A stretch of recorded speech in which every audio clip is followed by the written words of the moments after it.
Amol Naik from Sundarban, West Bengal, category education, awarding IWSRS. অনেক ধন্যবাদ বাবু, আপনি ভাবে সমাজের জন্য আপনার অবদান বজায় রাখুন, আমরা এই চাইব। একদম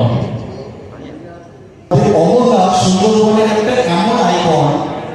সুন্দরবনে অনেক যারা ওখানে আদিবাসী সমাজের আছে, জঙ্গলে যায় মধু কালেক্ট করতে অন্যান্য জীবিকা নির্বাহের জন্য, এবং যারা বাঘের পেটে চলে গেছে তাদের যে ভিডিওটা রয়েছে তাদের উপরে একটা ভীষণ বড় সামাজিক কার্য রয়েছে, এবং বিগত 30 বছর ধরে উনি এই কাজটা করে যাচ্ছেন। তা জোরদার অভিনন্দন, এরকম একটা ব্যক্তি কাজ আমরা মাঝখানে পেয়েছি। Thank you so much. Thank you so much.